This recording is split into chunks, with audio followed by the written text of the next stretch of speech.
One of the curious facts that emerges from the study of the history of acting is the earnestness with which the famous actors, and indeed the less well-known actors, have sought to be natural in the way they have acted, to hold the mirror up to nature in what they had to do. But you place against this fact our awareness of how stilted and how artificial, how affected they seem to have been as we study the criticism of their periods and the records that they have left us.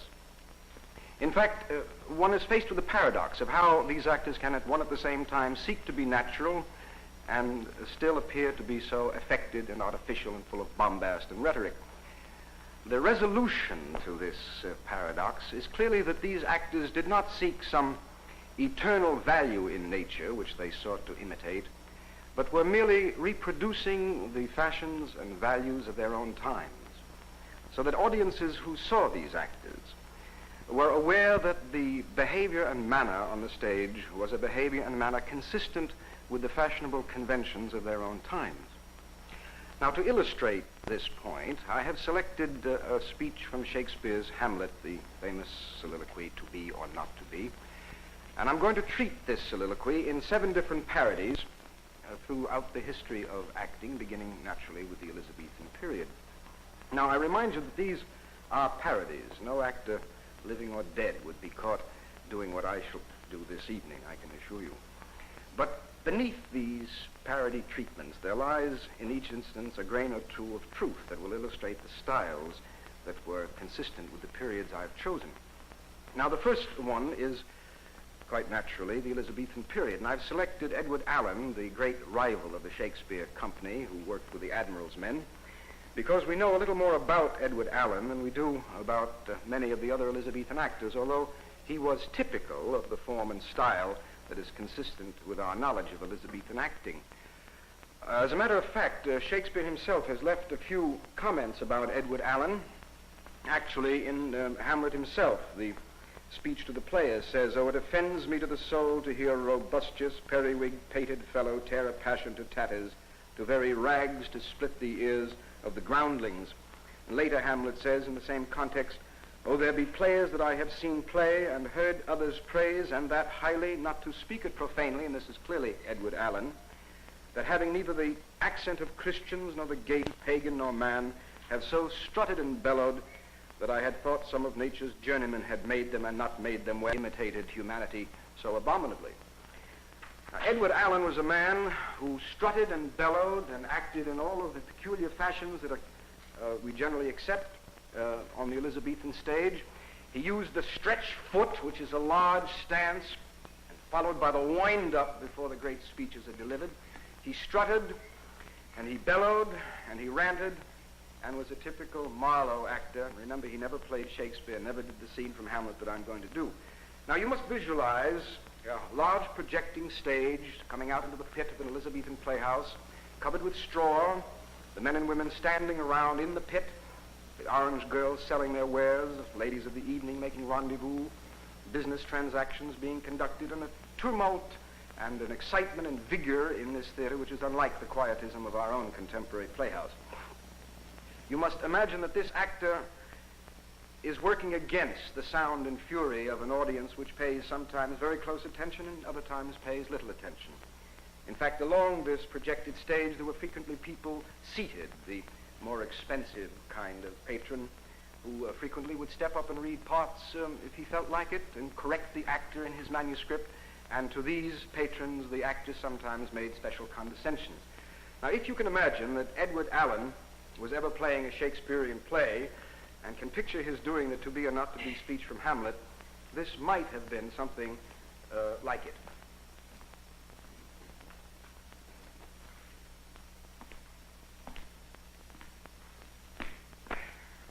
To be or not to be? That is the question. Whether 'tis nobler in the mind to suffer the slings and arrows of outrageous fortune, or to take arms, the stretched foot, against a sea of troubles, and by opposing end them. Hello, sister. How are you, sir? To die, to sleep no more. and by a sleep to say we end, this is the strut, the heartache and the thousand natural shocks that flesh is heir to. That's a consummation devoutly to be wished, to die, to sleep. Now the start. To sleep, perchance to dream. Aye, there's the rub. For in that sleep of death, what dreams may come when we have shuffled off this mortal coil must give us all. I ought to tell you about the claptrap. I just did one then. The claptrap is a theatrical phrase, although we use it now to describe pretentious rubbish. It actually emerges from the theater where an actor or a scene designer developed a certain kind of situation in which the audience was obliged to applaud when they saw it. When the scene goes up on a modern play and you feel yourself impelled to applaud, that's a scenic claptrap. When some young actress goes to the door, turns around, and makes a few last words and then leaves and you applaud, that's claptrap. And every actor throughout the history of the theater has developed his own means of claptrap. And when I just stopped a moment before I said, give us pause, that might have been an Elizabethan claptrap. Now you move from the Elizabethan period to another great era of English acting, the 18th century, when David Garrick, during the last 25 years of that century, held the English stage in the palm of his hand. But no longer in this man's work did declamation roar while passion slept. He was a man who made nature so much a part of his work that critics of his own times were spellbound by the natural quietism of his acting. But remember, he played Hamlet dressed in a white periwig, the jabot, the beautifully embroidered coat, the deep waistcoat, the ruffles coming out of his sleeves, satin trousers, the white stockings, black shoes, and knee breeches. And he played it with a handkerchief and with a cane. There seems to be considerable evidence.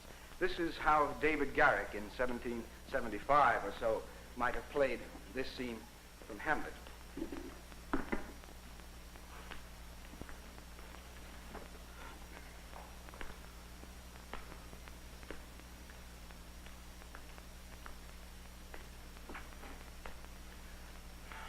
To be or not to be? That is the question. Get the footwork. That is the question. Whether 'tis nobler in the mind to suffer the slings and arrows of outrageous fortune, or to take arms against the sea of troubles and thus by opposing end them. To die, to sleep no more. And by a sleep to say, we end the heartache and the thousand natural shocks that flesh is heir to. Oh dear, it's a consummation devoutly to be wished, to die, to sleep, perchance to dream. Ah, there's the rub. For in that sleep of death, what dreams may come when we have shuffled off this mortal coil must give us pause. Oh, bless him, it was never anything like that, I can assure you. Following the late 18th century, the early 19th century grew up, and the characteristic of restrained classicism took over the English stage. It was assumed then that nature was an ordered and designed affair, and that human behavior should follow nature in imposing an order upon nature. So although to the contemporary audience of John Phillips Kemble in the first 12 years of the 19th century, his was a very natural acting, to us it has the characteristics of a foreign and affected kind of cadence and gesture. The nearest I think you can come today to imagining what the classic actor was like is if you hear certain preachers treat their ministerial work with that beautiful classic cadence which goes da-dee, da-dee, da-dee, da-dee, dum-dum, da-dee, da-dee, da-dee, da-dee, dum-dum. That music is the typical classic cadence, and John Phillips Kemble was famous for being able to rise in thirds and descend in fifths, and his claptrap was always a falling tone which had magnificent musical quality to it.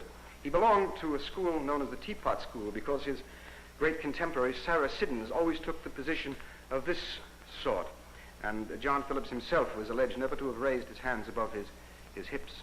How this could have been possible, I don't know, but this might be the way John Phillips Kemble treated this scene.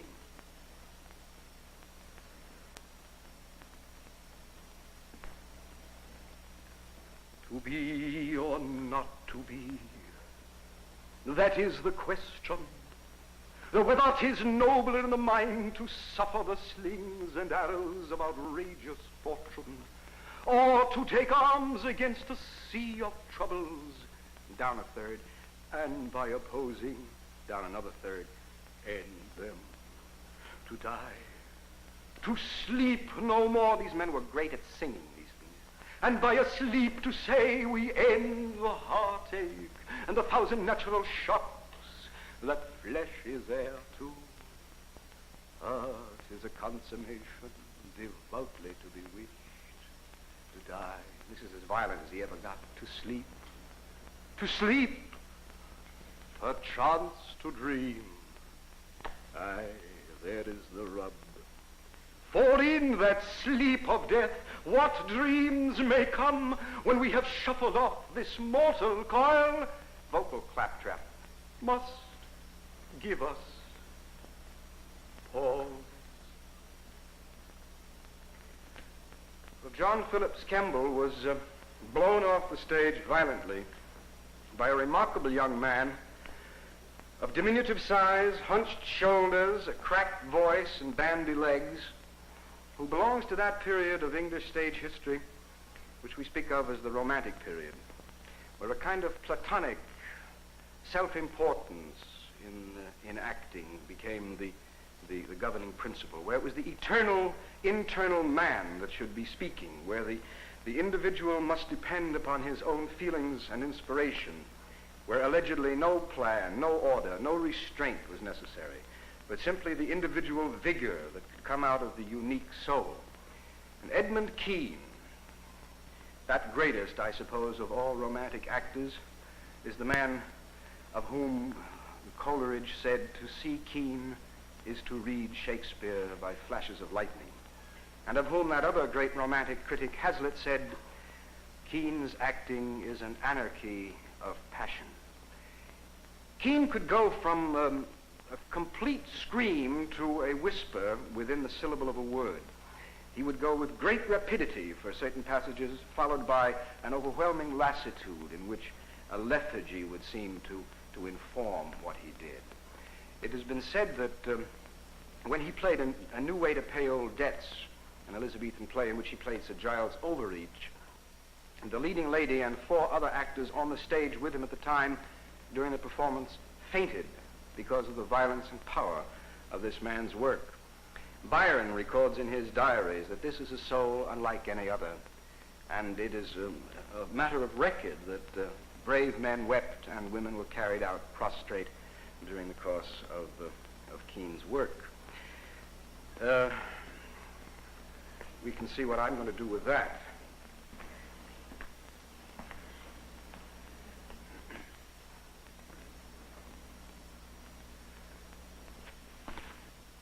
To be or not to be, that is the question.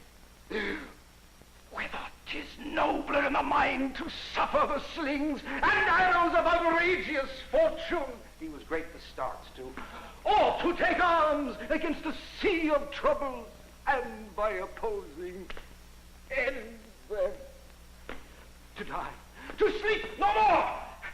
By a sleep to say we end the heartache and the thousand natural shocks that flesh is heir to. 'Tis a consummation devoutly to be wished. Isn't this silly? Why am I doing this? To die, to sleep no more, and by a sleep to say we end the heartache and the thousand natural shocks that flesh is heir to.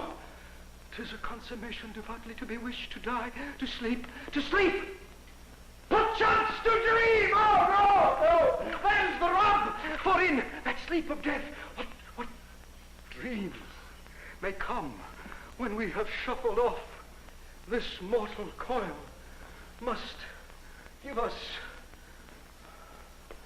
the greatest claptrap in the world. Now you can wait for 3 minutes before you say the last word. Torturing people to death. Pause!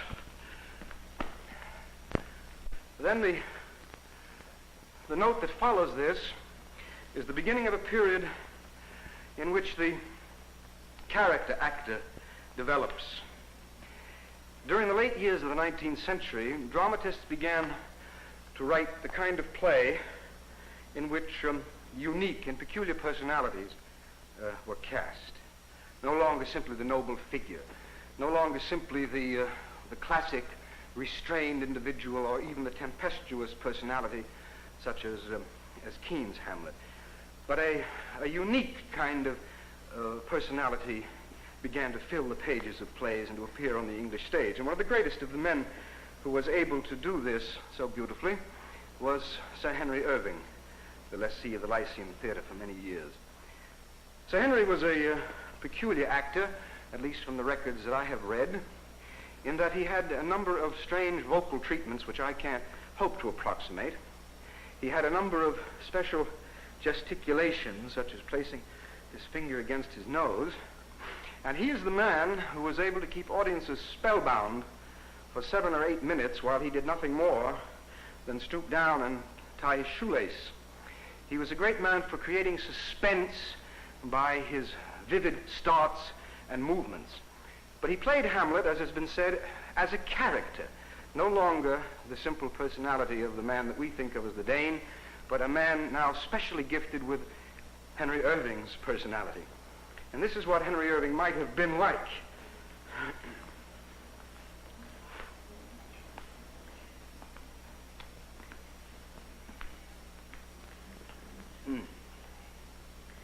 To be or not to be?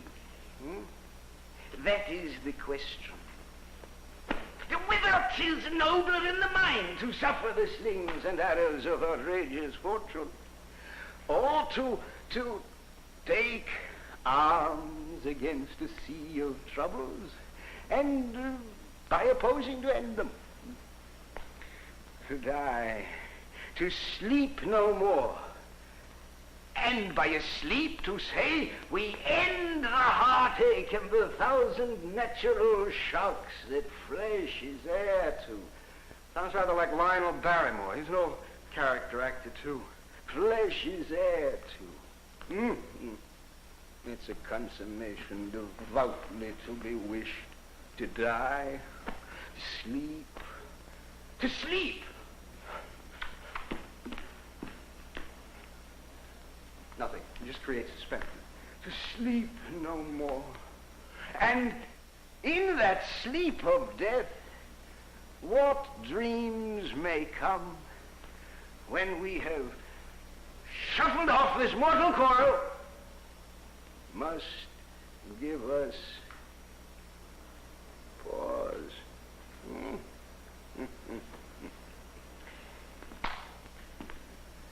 Well, bless him, he's turning over tonight. In our own century, we went through a period in the 30s when the little man, the man without a job, the man for whom fate was too heavy, became the center of our orientation.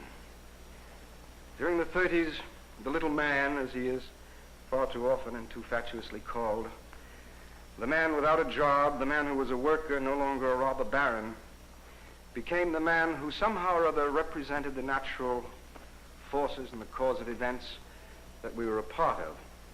And a great English actor came over to this country and played Hamlet, rather as though he were the little boy around the corner. And he was a great actor indeed. He's only recently dead. And this is somehow my feeling of the way Leslie Howard gave us the feeling that Hamlet was just like one of us, suffering our pains and having our hopes. And this is what Leslie Howard never did, and what, in my parody, he might have done.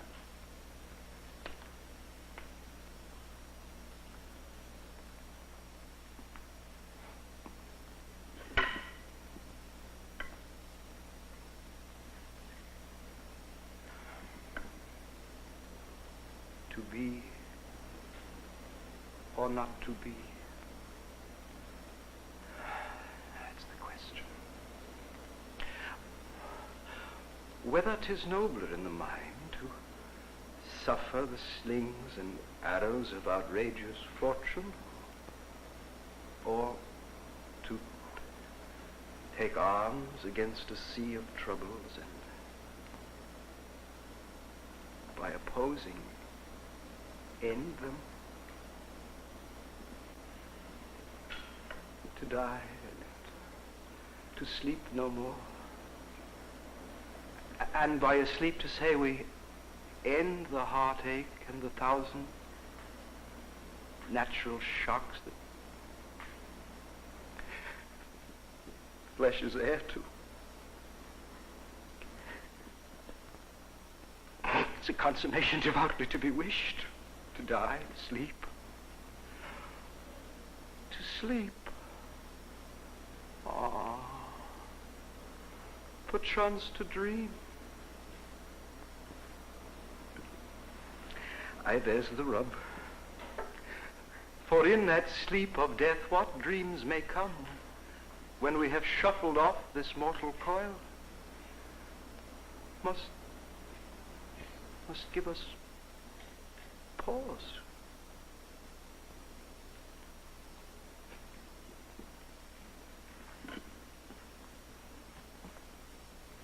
Shocking, isn't it? Shocking. Do a thing like that to Leslie Howard. I shall do worse. Come down to our own period, and there's a man that you can see a great deal of on television who has a way of taking a Shakespearean play and chopping it up, presenting his audience with a sort of a Elizabethan hamburger. A man of great vitality, great charm, great power, a great voice, beautiful diction. He can be heard in the back of any auditorium. And this is my impression of how this natural actor does the role.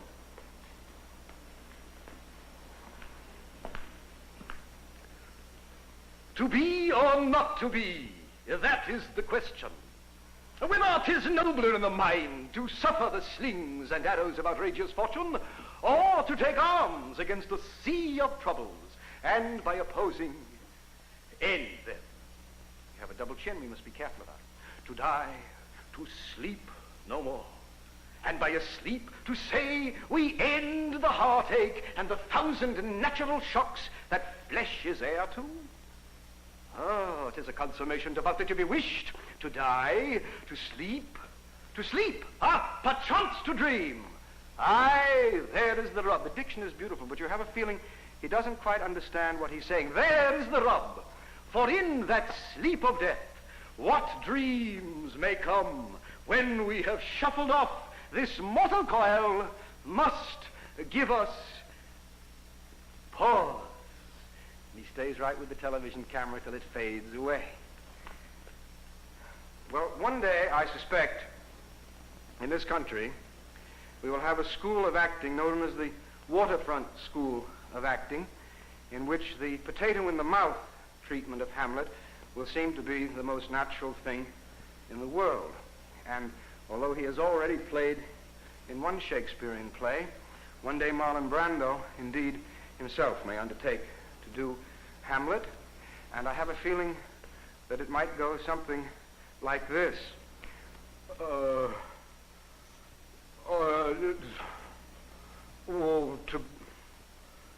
To be or not to be? It's a question. Whether it is noble in the mind to suffer the slings of outrageous fortune, or take arms against a sea of troubles, and by opposing, end them, I guess. Well, I won't pursue that any longer. In fact, enough of this nonsense. Before I leave you this evening, perhaps it might interest you to see how these lines might be given in order that the beauty of the poetry of Shakespeare might come most vividly before you. And after these ridiculous parodies, it might give you some pleasure to hear these lines without any further affectation and no more bombast or rhetoric or peculiarity. So if the electricians will turn down the lights, I shall just read these words to you in a way that Shakespeare might have liked to have had them read. Although I don't pretend to be a Shakespearean actor, I'm going to take off my tie and open my collar so as to advance the romantic effect and give myself as much of a Byronic appearance in doing this as I can.